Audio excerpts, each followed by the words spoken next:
What's going on, guys? It's your boy Financial EJ here. I really need to change that name. I'm gonna change that name sooner. I'm actually change that name this week. But today, guys, we're gonna be talking about 3 myths and 3 truths to trading. 3 myths, 3 truths. I'm trying to decide what I want to do first, but we're gonna start with 3 myths first.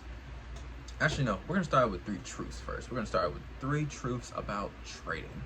3 truths. We're gonna go to the myths later because I feel like that'll be more of a kind of getting into it, kind of the savior of what we need to do. Now, here are 3 truths about trading. I even wrote these things down on a note card. 3 truths. So, truth number 1, you need to journal and review every trade that you need.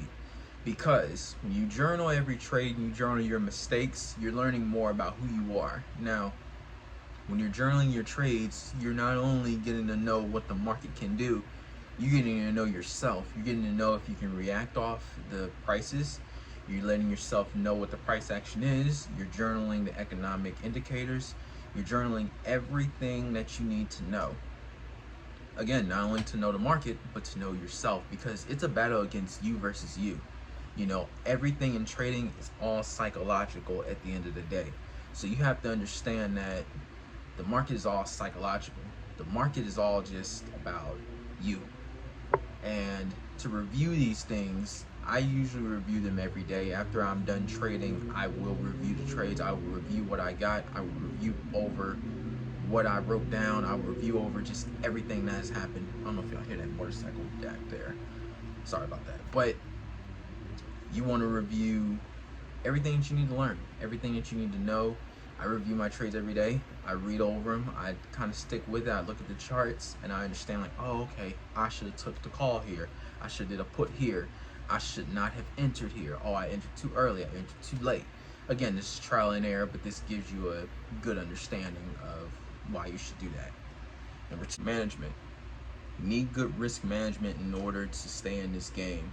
Now, ideally, you should only risk what you're comfortable with losing.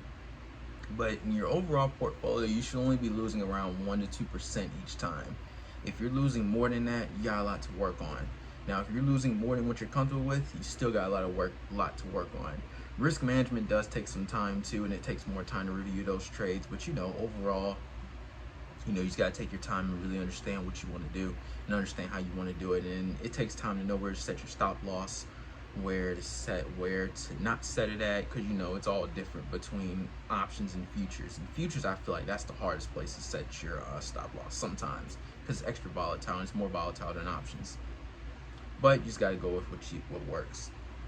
Number 3, the 3rd truth: emotions will mess with you if you have no plan. If you're just trading just solely off of emotions, that's a problem, because you have to have a plan in order to know what you're doing. If you're looking at the market and you're planning, okay, if it goes above here, I'm gonna do some calls. If it goes below here, I'm gonna do puts.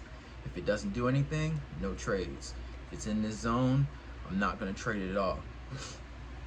Look at what you need to do. Don't react off of emotions. And this goes to the same form. If you're just trading this just for the money with no plan, you're going to be frustrated, you're going to be upset, and you're going to want to quit, and you're not going to want to do it, and you're going to just be mad, and you're going to take some careless trades that don't even work. You're just hoping that it does what it does, and you're just randomly clicking the buy and sell button, and bam, you're out the market. It just tricked you out. Kicked you out. There you go. Now we're going to go to 3 myths that will make you that you need to know about trading.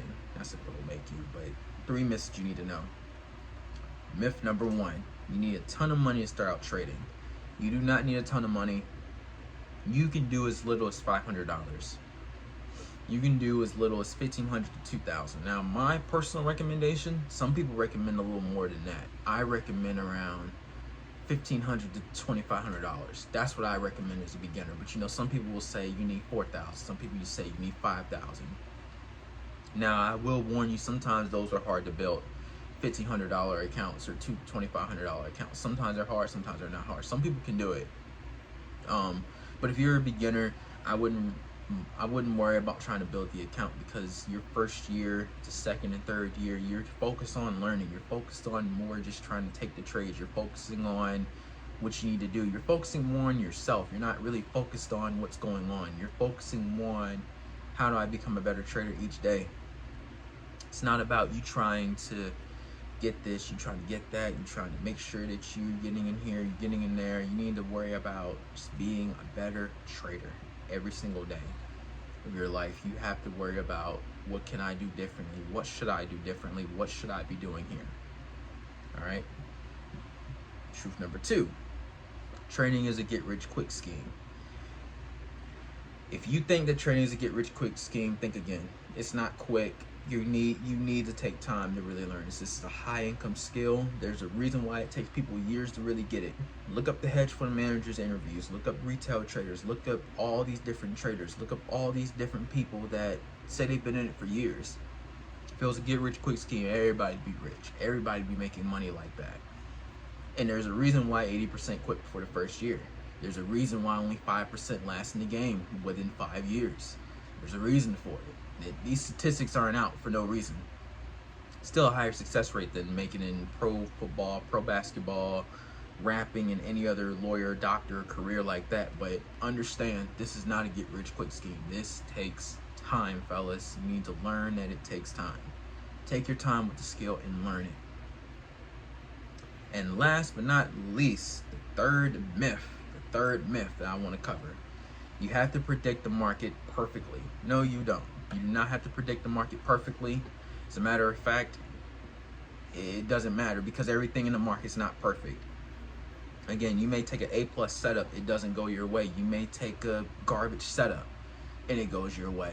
You know, everything isn't perfect in the market. Some things are just preoccupied. It's all based on emotions. If you look at Warren Buffett's quotes, market is all based on a person or trader's emotions, and just based on politics. Everything is based off emotions and emotional greed and fear.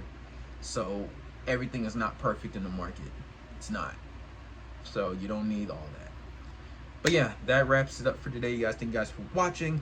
Make sure you guys like, comment, share, subscribe to this video. I hope you guys enjoyed this, and I hope you guys were informed about the myths and the truths of trading, because there is a lot to cover, but those are the 3 myths and truths that came to me and that need to be covered. So I will see you guys in the next video. Peace.